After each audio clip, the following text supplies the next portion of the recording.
السلام علیکم۔ ناول گونگے دکھ، مصنفہ اقبال بانو، قسط نمبر 10۔ نہیں، یہ لفظ دل کے کسی گوشے میں اٹھا اور دل ہی کے گنبد میں گونج کر رہ گیا، مگر سیدہ نے یہ لفظ لبوں پر نہ آنے دیا۔ اس کا رنگ گیندے کے پھول کی طرح ہو گیا اور آنکھوں میں حیرانی کے ساتھ ساتھ نمی بھی اتر آئی۔ اس کا پورا وجود جھٹکوں کے زد میں تھا۔ ابھی ابھی شکورہ نے اسے حفیظ بیگم کا پیغام پہنچایا تھا۔ ان میں خود یہ ہمت نہ ہوئی کہ براہ راست بیٹی سے بات کریں کہ اس کے باپ نے اس کے مقدر کا فیصلہ کر دیا ہے۔ یہ کام انہوں نے شکورہ کے سپرد کیا تھا اور شکورہ نے بڑے حوصلے سے ایک ہی سانس میں یہ جملہ کہہ دیا تھا: بی بی جی، سردارنی جی نے کہا کہ عید کے دوسرے روز مشتاق احمد کھوسہ آپ کو انگوٹھی پہنانے آئیں گے۔ وہ آپ کو اپنے بھائی آفاق احمد کھوسہ کی وہٹی بنانا چاہتے ہیں۔ اور یہ جملہ سیدہ کے وجود کی عمارت کو ہلا گیا تھا۔ وہ پھٹی پھٹی نظروں سے شکورہ کو دیکھتی رہ گئی۔ میں کیا کہوں سردارنی جی سے؟ شکورہ نے پوچھا۔ وہ اپنی مالکن کا دکھ سمجھ رہی تھی اور یہ تو وقت تھا جب سیدہ کے وجود میں نہیں نہیں کی تکرار ہونے لگی۔ اس نے ہونٹوں پر قفل لگا لیا تھا لیکن آنکھوں کو اندر کی واردات کی کہانی سنانے سے نہ روک سکی تھی۔ بی بی، مقدر سے تو نہیں لڑا جا سکتا نا؟ ملک رضا علی آپ کا مقدر ہی نہ تھے۔ انہوں نے گھر بسا لیا ہے اور اب تو یہ کسی طرح ممکن نہیں کہ آپ کی ان سے شادی ہو۔ کسی نے کہا کہ ہم جنہیں چاہتے ہیں وہ کسی اور کے لیے ہوتے ہیں، تو پھر ہم ان کے کیوں نہ ہو جائیں جو اپنے دل میں ہمیں پانے کی خواہش کے گلاب کھلائے ہوئے ہیں۔ سردارنی جی کو آپ کے بابا نے بتایا ہے کہ آفاق احمد کی اپنی خواہش بھی یہی ہے اور وہ یہ آپ سے شادی کرنا چاہتے ہیں۔ شکورہ دھیمے دھیمے سیدہ کا سر اپنے سینے سے لگائے بول رہی تھی۔ اس کے لہجے میں آنسوؤں کی نمی تھی۔ سیدہ نے رضا علی سے بچھڑنے کا دکھ سہا تھا اور اسے خود بھی یہ علم تھا کہ وہ اب کبھی اس شخص کی نہیں ہو سکتی جو اس کے روم روم میں اترا ہوا ہے، رگوں میں خون بن کر دوڑ رہا ہے۔ اسے پانے کا کوئی امکان ہی نہ تھا، لیکن وہ پھر بھی اپنے تخیل کے زور پر تنہائیوں میں بارہا اس کے پاس پہنچ جاتی اور وہ مشام جام میں دھیرے دھیرے خوشبو کی طرح اترتا چلا جاتا۔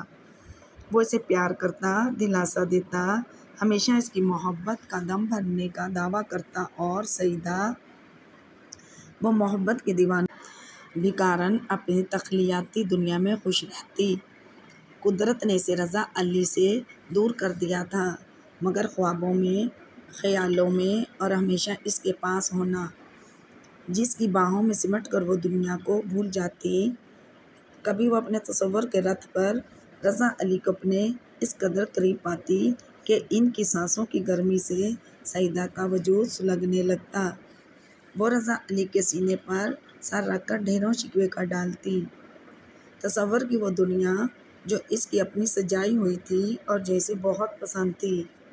آفاق احمد سے شادی کرنے کا یہ مطلب تھا کہ وہ اپنے تخیل کی دنیا کو اجاڑ دے، رضا علی سے خوابوں میں بھی ملاقات نہ کرے۔ یہ بھلا کیسے ممکن تھا کہ وہ رضا علی کو بھول جائے؟ وہ تو رضا علی کو اپنے خوابوں میں، خیالوں میں اور ذہن میں یاد بنا کر زندہ رکھنا چاہتی تھی۔ میں آفاق احمد سے شادی نہیں کروں گی کہ دل میں تو رضا علی ہوں اور دل پر ہاتھ رکھنے والا آفاق احمد، باہوں کا احسار آفاق احمد کا ہو اور تصور میں رضا ہو۔ نہیں نہیں، یہ دوغلا پن مجھ سے نہیں ہوگا۔ یہ خیال آتے ہی وہ خوب روئی۔ شکورہ کا کندھا جو میسر تھا سو جی جان سے روئی، بلک بلک کر روئی۔ زخم کا منہ ایک نئی جگہ سے کھل گیا تھا، ٹانکے ہرے ہو گئے تھے۔ شکورہ نے بھی اسے رونے دیا۔ اسے علم تھا کہ اس وقت سیدہ کے لیے رونا بہتر ہے۔ اسی طرح دل پر پڑی دکھ کی بھاری سیل پگھلے گی یوں بھی زندگی اور آنسوؤں کا چولی دامن کا ساتھ ہے۔ شکورہ، میرا ایک کام کرو۔ سعیدہ نے بھیگی آنکھوں سے اسے دیکھا۔ کہو بی بی، جان بھی حاضر ہے۔ شکورہ نثار ہوتے ہوئے بولی، تم ماں جی سے کہہ دو کہ مجھے یہ رشتہ منظور نہیں۔ مگر خان جی تو فیصلہ کر چکے ہیں۔ تو بی بی مان جاؤ نا، کیوں ان کی عزت مٹی میں رولتی ہو؟ شکورہ کا انداز ملتجانہ تھا۔ میرا دل مٹی میں رول جائے، وہ تو عرصہ ہوا رول گیا بی بی۔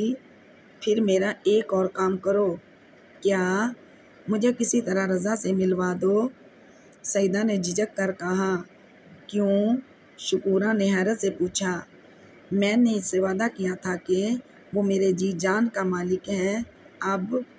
اب جب کہ بابا نے فیصلہ کر ہی لیا ہے، ان کی عزت کا معاملہ ہے، تو اس سے اجازت تو لے لوں نا۔ اس نے آپ سے اجازت لی تھی؟ شکورہ نے کہا تو سعیدہ کو لگا جیسے اس کے منہ پر شکورہ نے تماچا رسید کر دیا ہو۔ اتنی مجبور تو وہ کبھی نہ ہوئی تھی کہ معمولی سی ملازمہ اس کی بے عزتی کرتی، مگر وہ مجبور تھی۔ محبت نے اسے گرا دیا تھا کہ وہ خود کو بونی محسوس کر رہی تھی۔ پلیز شکورہ، سعیدہ نے ہاتھ جوڑ دیے۔ کیوں؟ آپ ایسا کریں، ان کے نام خط لکھ دیں۔ میں اپنے بھتیجے شیرو کو بھیج دوں گی نواب پور۔ اس میں لکھ دیجیے گا ملنے کو۔ شکورہ نے مشورہ دیا۔ اگر خط کسی کے ہاتھ لگ گیا پھر؟ سعیدہ نے خدشہ ظاہر کیا۔ 5 روپے دے دوں گی۔ مجال ہے جو کسی کو بتائے، گردن بھی کوئی مارے تب بھی ہوا نہ لگنے دے۔ 5 روپے نہیں، 500 روپے لے لو، مگر آپ فکر ہی نہ کریں جی۔ شکورہ نے کہا۔ مجھے کاغذ اور قلم لا دو، ابھی لکھتی ہوں رضا کے نام خط۔ سعیدہ نے ایک عزم سے کہا۔ وہ شکورہ کی باتوں سے مطمئن ہو گئی تھی۔ شکورہ لیٹر پیڈ اور گولڈن پین اٹھا لائی۔ سعیدہ نے گھٹنے پر تکیہ رکھا اور لیٹر پیڈ پر بن سوچے سمجھے نہ جانے کیا لکھنے لگی، مگر اس کی آنکھوں سے دل کا لہو ضرور بوند بوند ٹپک رہا تھا۔ شام درختوں پر جھکائی تھی جب شیرو گھوڑے پر سوار نواب پور کی حدود میں داخل ہوا۔ کچی سڑک کی وجہ سے وہ دھول میں اٹ گیا تھا، مگر وہ خوش تھا کہ جلد از جلد نواب پور پہنچ گیا تھا۔ دوسری خوشی اس بات کی تھی کہ سعیدہ کا خط جو اس کی پھوپھی نے بمائے 100 روپے کے سرخ نوٹ کے دیا تھا وہ بالکل محفوظ تھا، اور وہ اسے سب کی نظروں سے چھپا کر لے آیا تھا۔ سرخ نوٹ نے اس کی رگوں میں دوڑتے خون کی رفتار کو تیز کر دیا تھا۔ پیسہ اس دنیا کی سب سے بڑی حقیقت اور ضرورت ہے۔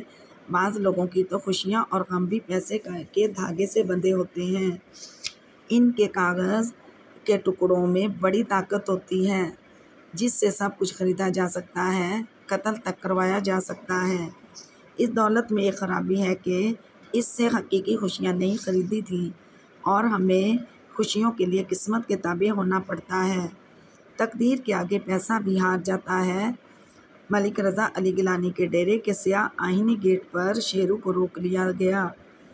مجھے ملک صاحب سے ملنا ہے جی، شیرو نے بخشو سے کہا۔ کیوں؟ وہ آبرو چڑھا کر بولا۔ تو کون ہے ان سے ملنے والا؟ ان سے کہو کہ شیر محمد آیا ہے رتن پور سے۔ جیب میں پڑے 100 روپے کے نوٹ نے شیرو کی گردن مزید اکڑا دی۔ بخشو نے گیٹ کھول دیا اور شیرو کسی فاتح کی طرح ڈیرے میں داخل ہوا۔ یہیں رکو، میں ملک صاحب کو اطلاع دیتا ہوں، بخشو نے کہا۔ کیا کر رہے ہیں وہ؟ شیرو کی گردن اب بھی اکڑی ہوئی تھی۔ روزے سے ہیں، آرام کر رہے ہیں۔ بخشو نے اسے گھور کر دیکھا اور اندر چلا گیا۔ چند لمحوں بعد وہ رضا علی کے اس کمرے میں تھا جہاں وہ آرام کر رہے تھے۔ سرکار، کوئی بندہ آپ سے ملنا چاہتا ہے، بخشو نے سر جھکائے ہاتھ باندھ کر کہا۔ ملک رضا علی پلنگ پر لیٹے اخبار کا مطالعہ کر رہے تھے۔ کون ہے؟ انہوں نے پوچھا۔ سرکار کہتا ہے رتن پور سے آیا ہے۔ رضا علی کا دل پڑ پڑا تھا، کبوتر بن گیا۔ وہ ایک دم ہی اٹھ کر بیٹھ گئے جیسے پلنگ میں اسپرنگ لگ گئے ہوں۔ رتن پور، یہ نام تو ان کے دل میں لگے زخموں پر تیزاب کا کام کرتا تھا۔ جلدی بلاؤ۔ رضا علی پلنگ سے اتر آئے۔ بخشو چلا گیا اور چند لمحوں کے بعد وہ شیرو کے ساتھ واپس آ گیا۔ سلام ملک جی، وہ نہایت احترام سے بولا۔ وعلیکم۔ رضا علی نے لہجے کو باروب بنانے کی کوشش کی، مگر انہوں نے محسوس کیا کہ ان کی آواز کانپ رہی ہے۔ کیسے ہو جی؟ وہ شیرو نے قریب کھڑے ہوئے بخشو کو دیکھا جو سر جھکائے اور ہاتھ باندھے کھڑا تھا، بالکل اسی طرح جیسے ملزم جج کے سامنے کھڑا ہو۔ رضا علی سمجھ گئے کہ کوئی ایسی بات ہے جو وہ بخشو کے سامنے نہیں کرنا چاہتا۔ تم جاؤ بخشو، انہوں نے حکم دیا اور بخشو خاموشی سے چلا گیا۔ اب کہو کیا کہنا چاہتے ہو؟ انہوں نے ٹٹولتی نظروں سے شیرو کو دیکھا، مگر ان کے اپنے دل میں عجیب سی دھکڑ بکڑ ہو رہی تھی۔ میری پھوپھی نے کہا تھا کہ یہ صرف آپ ہی کو دوں، اکیلے میں۔ شیرو نے جیب سے لفافہ نکال کر انہیں دیا اور پھر 2 قدم پیچھے ہٹ کر کھڑا ہو گیا۔ شیرو نے مزید وضاحت بھی کر دی، جواب بھی ابھی دیجیے گا۔ رضا علی کی انگلیاں کانپ رہی تھیں۔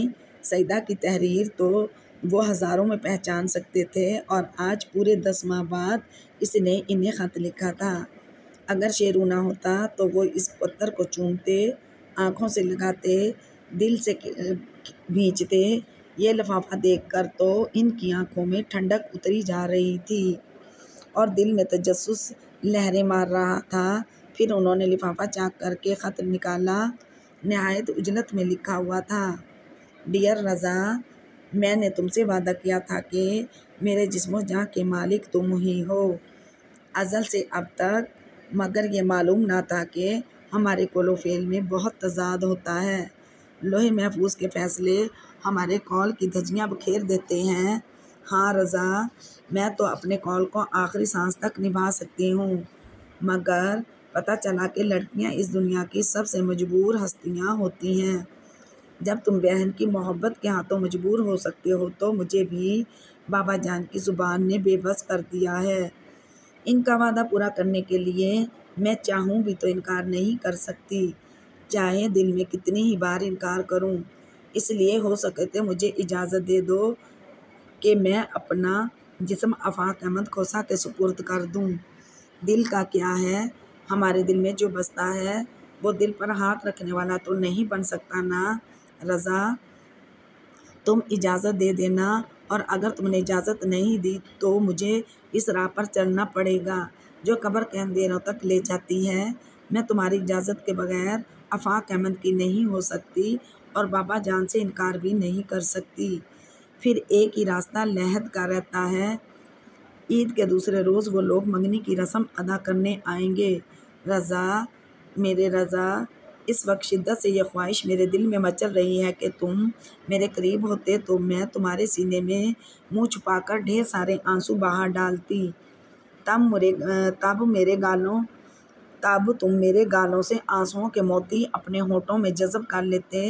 کاش تم میرے قریب ہوتے، کاش میں تمہیں پیار تو کر سکتی۔ پتہ نہیں تم مجھے یاد بھی کرتے ہو یا نہیں۔ تمہاری سیدہ لغاری۔ کاغذ پر لکھے یہ جملے تھے یا تیر جو آنکھوں کے راستے دل کی سرزمین پر یکے بعد دیگرے کھپتے چلے جا رہے تھے۔ ضبط سے رضا علی کی آنکھیں دہکتا ہوا انگارہ بن گئیں۔ ابھی چند ہی لمحے پہلے وہ سیدہ کی طرف سے آنے والے لفافے کو دیکھ کر کس قدر خوش ہوئے تھے۔ وہی آنکھیں جن میں انجانی سی ٹھنڈک اتر گئی تھی اب درد کا لاؤ بن گئی تھیں۔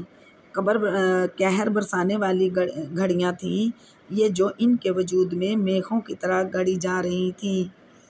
پورے کمرے میں خاموشی کا راج تھا، سکوت ہی سکوت، جیسے زندگی ٹھہر گئی ہو۔ رضا صوفے پر ڈھسے گئے اور لمبے لمبے سانس لینے لگے جیسے طویل مسافت طے کر کے آئے ہوں۔ آخر اس سکوت کی چادر میں شیرو نے شگاف کر دیا، ملک جی، کیا کہوں جی؟ اس کی حیران و پریشان آواز رضا علی کی سماعتوں میں اتری تو انہیں احساس ہوا کہ کمرے میں تنہا نہیں ہیں۔ بلکہ کوئی اور بھی موجود ہے؟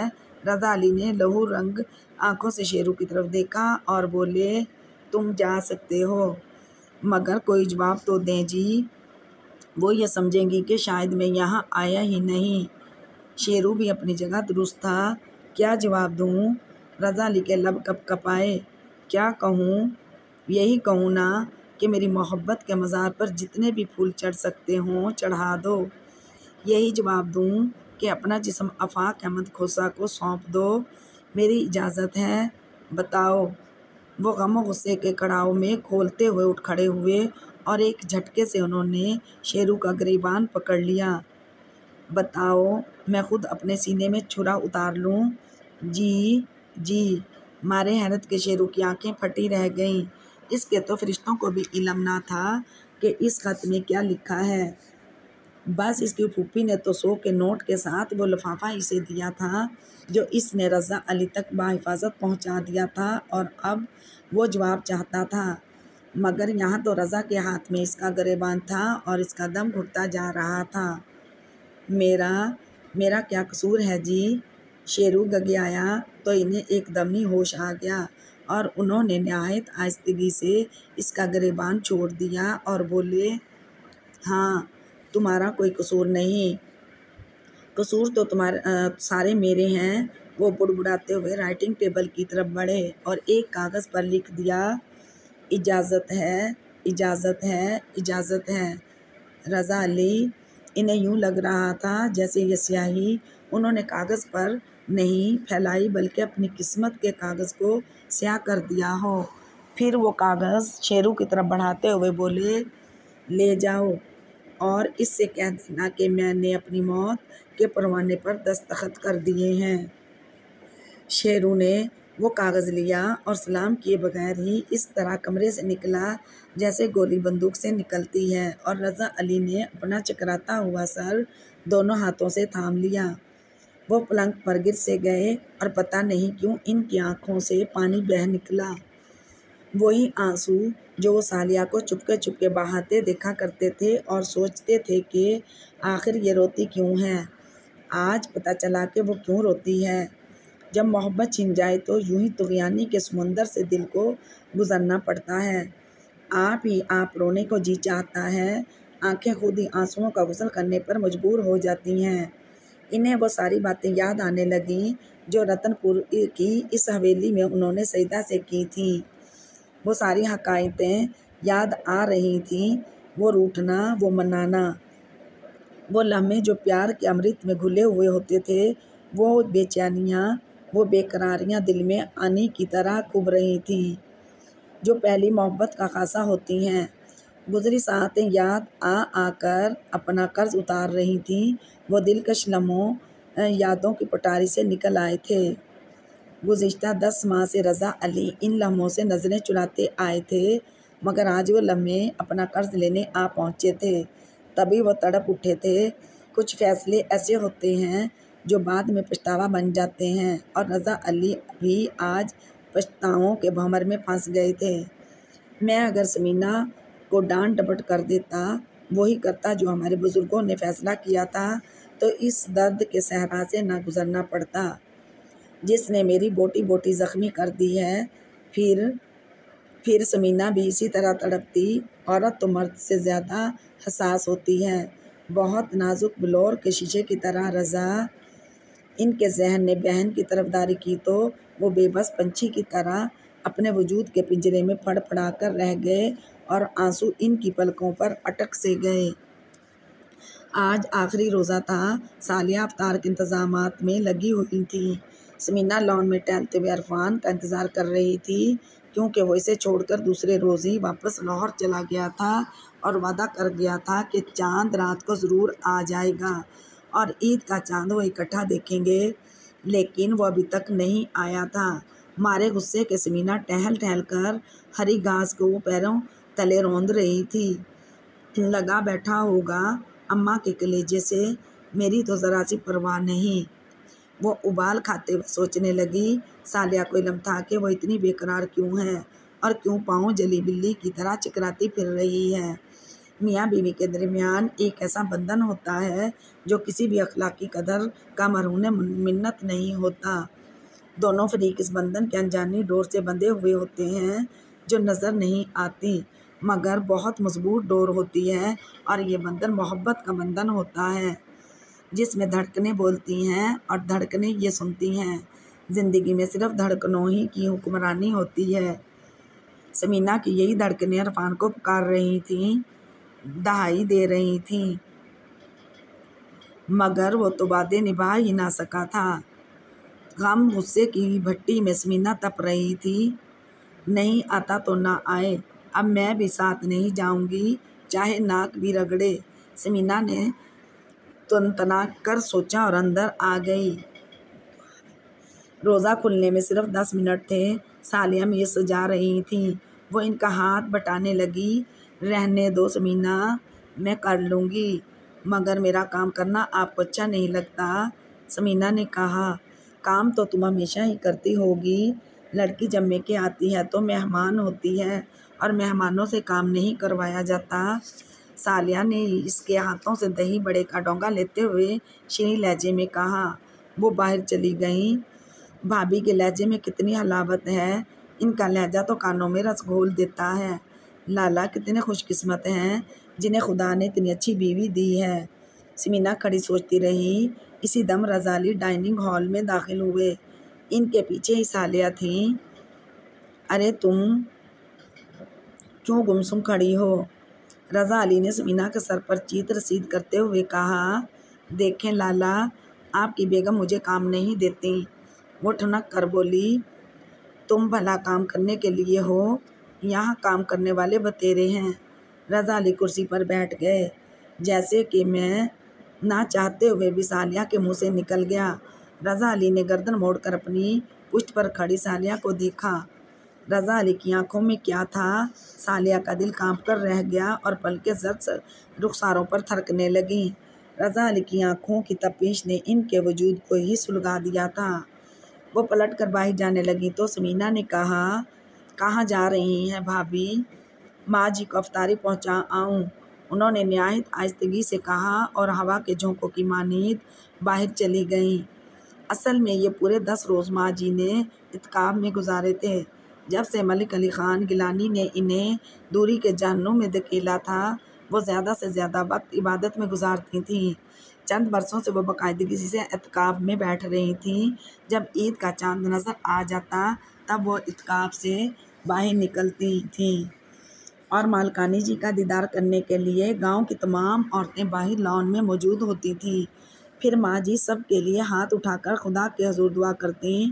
تمام خواتین کے لیے لان میں سفید چاندنیاں بچھائی جاتیں اور روزہ بھی کھلوایا جاتا تھا۔ یہ سب کچھ سالیہ کو حیات بی بی نے بتایا تھا، تبھی تو انہوں نے حیات بی بی کے ساتھ مل کر آج لان میں چاندنیاں بچھائی تھیں۔ حوض کے قریب بڑا سا تخت ڈال کر اس پر سفید چاندنی بچھائی اور پھر نرم و دبیز ایرانی قالین اوپر ڈال دیا۔ وہ خوبصورت کڑھائی والے گاؤں تکیے بھی لگا دیے تھے۔ 2 خوبصورت کڑھائی والے گاؤں تکیے بھی لگا دیے تھے۔ آج سارا انتظام انہوں نے ہی کیا تھا۔ حلیمہ بی بی اب بہت کمزور ہو گئی تھیں۔ سالیہ جب بھی ان کے کمرے میں جاتی وہ عبادت میں مصروف ہوتیں۔ ان کے کمرے میں عجیب سی مہک ہوتی، جہاں جا کر سالیہ کی روح تک شانت ہو جاتی تھی اور سالیہ لمبے لمبے سانس لے کر اس مہک کو اپنے اندر اتار لیتی۔ حلیمہ بی بی انہیں دیکھ کر مسکرا دیتی۔ آج چاند رات تھی اور گاؤں کی تمام عورتیں لان میں موجود تھیں، جن کے ساتھ بچے بھی تھے۔ ملازموں نے افطار کا سامان سجا دیا، ملک شیک کے بھرے ہوئے جگ بھی رکھ دیے گئے۔ سالیہ کا بہت جی چاہا کہ وہ آج روزہ انہی خواتین کے ساتھ افطار کریں، مگر حیات بی بی نے زبردستی انہیں ڈائننگ ہال میں بھیج دیا۔ وہ خاموشی سے رضا علی کے سامنے والی کرسی پر بیٹھ گئیں۔ پھر سائرن ہو گیا۔ بھابھی آپ چاند دیکھیں گی نا؟ سمینا نے دودھ کا گلاس لبوں سے لگائے ہوئے پوچھا۔ سالیہ کچھ نہ بولیں۔ ہاں بھئی، آپ کو کیا ضرورت ہے چاند دیکھنے کی؟ آپ کا چاند تو، سمینا نے بھائی کی طرف شوخی سے دیکھتے ہوئے جملہ ادھورا ہی چھوڑ دیا۔ بہت شریر ہو گئی ہو، رضا اس کے جملے سے محظوظ ہوتے ہوئے بولے اور سالیہ کے دل پر ان کے فکرے ٹن ٹن بجنے لگے۔ ہاں، یہ میرا چاند ہے، میرا سہاگ، جو مجھے ہمیشہ انتظار کے سولی پر لٹکائے رکھتا ہے۔ لالا، بھابھی کو آپ نے عید کا تحفہ دیا؟ سمینا نے ایک دم ہی سوال داغ دیا۔ بھئی، عید تو آئے، وہ بے پرواہی سے بولے۔ صبح تو عید ہے، سمینا نے یاد دلایا۔ جب دوں گا تو دیکھ لینا۔ نہیں بتا رہے نہا، وہ بچوں کی طرح مچلنے لگی۔ بھئی سلو کے لیے تو میں خود ہی اس کا تحفہ ہوں۔ کیوں سلو؟ وہ نہایت لگاوٹ سے بولے تو سالیہ مسکرا دیں۔ بہت سستے میں چھٹ گئے آپ تو۔ سمینا ہنسی اور پھر سالیہ سے مخاطب ہوئی۔ بھابھی، آپ نے لالا کے لیے کیا تحفہ لیا؟ میں یہ دعویٰ نہیں کروں گی کہ میں ملک صاحب کے لیے تحفہ ہوں۔ سالیہ نے شکوہ کنہ نظروں سے رضا کی طرف دیکھا اور پھر وہاں رکی نہیں، اس لیے کہ انہیں علم تھا کہ ان کے جملے کا رد عمل بہت شدید ہوگا، اور حقیقت بھی یہی تھی۔ رضا علی پہلو بدل کر رہ گئے تھے اور اب انہیں افسوس ہو رہا تھا کہ اس کے لیے کوئی تحفہ کیوں نہ لیا۔ جب دنیا دکھاوے کے لیے سے بات کر لیتا ہوں تو دکھاوے کے لیے ہی کچھ لے لیتا۔ اسی وقت قریب پڑے فون کی گھنٹی بجی۔ انہوں نے ہاتھ بڑھا کر ریسیور اٹھایا۔ دوسری طرف عرفان تھا۔ سمینا، تمہارا فون ہے، انہوں نے کہا اور ریسیور میز پر رکھ کر اٹھ کھڑے ہوئے۔ پھر وہ حویلی سے باہر چلے گئے۔ ڈیرے پر نماز پڑھنے کا ارادہ تھا، مگر واپس آ گئے۔ عید کا چاند نظر آ چکا تھا، اس لیے وسیع اور ریز لان میں عورتیں موجود تھیں جن کی نظریں ماں جی کی متلاشی تھیں۔ پھر انہوں نے دیکھا کہ ان کی ماں جی کو سالیہ سہارا دے کر باہر لا رہی ہے اور فضا خوشبوؤں سے مدہوش ہوئی جا رہی تھی۔ حلیمہ بی بی کے نورانی چہرے پر نظریں ہی نہ ٹک رہی تھیں۔ وہ سالیہ کا سہارا لیے تخت پوش پر آ بیٹھی۔ سالیہ نیچے بیٹھنے لگی تو ماں جی نے ان کا ہاتھ تھام کر اپنے قریب ہی بٹھا لیا اور سالیہ ایک کونے میں ٹک گئیں۔ ایک کے بعد ایک عورت اٹھتی اور ماں جی کا ہاتھ چومتی، آنکھوں سے لگاتی اور ماں جی ڈھیروں دعائیں دیتی۔ سالیہ تو بس ماں جی کو دیکھے جا رہی تھیں۔ سفید لباس میں وہ بڑی مقدس لگ رہی تھیں، بالکل پاک مریم کی طرح۔ رضا علی ستون سے ٹیک لگائے سوچوں میں کہہ رہے تھے، ماں جی میرے لیے بھی کچھ دعا بچا رکھیے گا، مجھے بہت ضرورت ہے، دل بہت اداس ہے۔ پھر وہ تیزی سے باہر نکل گئے۔ رات نے اپنا دامن پھیلا لیا تھا۔ حیات بی بی نے مٹھائی تقسیم کی اور خواتین چلی گئیں تو ماں جی نے سالیہ کو لپٹا لیا۔ محبت کی صدا پہچان کر سالیہ کی کٹورا سی آنکھیں جھلک پڑیں۔ رضا علی عید کی نماز کے لیے جا چکے تھے اور سالیہ حسب معمول پکوان تیار کروا رہی تھی۔ سمینا اپنے کمرے میں تھی، شاید تیار ہو رہی تھی، کیونکہ عرفان نے اسے فون کر کے اس کا شکوہ دور کر دیا تھا اور کہا تھا کہ جہاز میں سیٹ نہیں ملی، اسی لیے وہ عید کے روز آ جائے گا، اور سمینا نے اس کی معذرت قبول کر لی تھی، اور اب وہ پورے کیل کانٹوں سے لیس ہونا چاہتی تھی کہ شاید شادی کے بعد یہ اس کی پہلی عید تھی جو وہ بھرپور طریقے سے منانا چاہتی تھی۔ مگر سالیہ تو آج بھی وہی عام دنوں کی طرح معمولی لباس میں تھی۔ جب وہ حلیمہ بی بی کے کمرے میں گئیں تو انہوں نے حیرت سے بہو کی طرف دیکھا۔ اس طرح کیوں دیکھ رہی ہیں آپ ماں جی؟ سالیہ نے ان کے گورے گورے ہاتھ تھام لیے۔ دھی رانی، یہ بڑا دن ہے، خوشیاں ہر گھر میں اترتی ہیں، خدا تمہیں اور رضا کو سلامت رکھے۔ میری جان، کپڑے تو بدل لو۔ ماں جی، صبح ہی تو یہ لباس پہننا ہے، نماز پڑھ لی ہے اور پھر یہ نیا سوٹ تو ہے۔ سالیہ نے انہیں بتایا۔ وہ عودے رنگ کا سادہ سا سوٹ تھا جو انہوں نے زیب تن کیا ہوا تھا۔ دلہنیں چمک دھمک والے لباس پہنتی ہیں۔ جوان ہو، امنگوں بھرا دل ہے تمہارا، پھر اتنی سادگی۔ ماں جی، امنگیں تو اس حویلی میں آتے ہی کچل گئیں۔ سالیہ کے ہونٹوں کو جنبش ہوئی۔ نہ پتر، ایسا نہ کہو، جب تک دل دھڑکتا رہتا ہے اس میں ارمان بھی زندہ رہتے ہیں، جس کا مطلب ہے کہ تم جوان ہو، امنگوں سے بے نیاز نہیں۔ انہوں نے سالیہ کو سمجھایا۔ اٹھو، میری الماری کھولو۔ جی، سالیہ کچھ بھی نہیں سمجھی۔ مجھے علم تھا کہ تم عید کا جوڑا نہیں بناؤ گی۔ اور نہ ہی رضا کو توفیق ہوگی، اس لیے میں نے بنوا لیا تھا، الماری میں رکھا ہے، پیکٹ اٹھا لاؤ۔ انہوں نے پیار سے کہا۔ ان کی محبت دیکھ کر صالحہ کی آنکھیں چھلکنے کے لیے بے تاب ہو گئیں۔ انہوں نے اٹھ کر الماری میں سے پیکٹ نکالا اور حلیمہ بی بی کو لا دیا۔ انہوں نے پیکٹ کھولا تو لش لش کرتا ہوا گلابی جوڑا ان کے ہاتھ میں تھا، جس پر مکیش کا کام کیا ہوا تھا۔ گلابی دوپٹے پر بھی نہایت خوبصورت کام کیا گیا تھا۔ قریب ہی زیورات کا ڈبہ پڑا ہوا تھا۔ صالحہ سوٹ اٹھا کر جانے لگی تو حلیمہ بی بی نے روک لیا۔ یہ زیور بھی تمہارے ہیں؟ ماں جی، بہت ہے میرے پاس زیور۔ صالحہ نے کہا، نہ پتر، یہ تو ہماری رسم ہے۔ یہ زیور شادی کے بعد رضا کی دادی نے پہلی عید پر مجھے دیا تھا۔ انہوں نے ڈبے میں سے 7 لڑا کٹمالا، بڑے جھمکے، 2 کنگن اور 2 انگوٹھیاں نکال کر صالحہ کو تھما دیں۔ یہ سب تمہارے ہیں، صرف تمہارے۔ اب یہ تمہارے پاس تمہاری بہو کی امانت ہے۔ میں اپنی بہو کو اس کی امانت سونپ چکی ہوں۔ حلیمہ بی بی ایک ایک لفظ پر زور دے کر بولیں اور صالحہ تو بس آنکھوں میں نمی لیے انہیں دیکھتی رہ گئی۔ جاؤ، تیار ہو کر آؤ، مجھ سے عید نہیں ملو گی۔ ماں جی، بہت ہے، یہ میری بساط سے زیادہ ہیں۔ جس عورت کا دل اس کا شوہر قدموں تلے پامال کر دے اور بیوی کو شمع کی مانند جلنے کے لیے چھوڑ دے، اس سے زیادہ معلوم اور کوئی نہیں، اس سے زیادہ مظلوم اور کوئی نہیں۔ جاؤ پتر، تیار ہو کر آؤ۔ ان کے لہجے میں دکھوں کے نوحے تھے۔ صالحہ جلدی سے ان کے کمرے سے نکل گئیں۔ صالحہ نے خود کو اچھی طرح سنوارا، کیونکہ یہ ان کی ساس کی خواہش تھی۔ وہ ساس جو ماں جیسی تھی اور ان کا درد اپنے دل میں محسوس کرتی تھی۔ اتنی اچھی ماں کا کہا وہ کیسے ٹال سکتی تھیں؟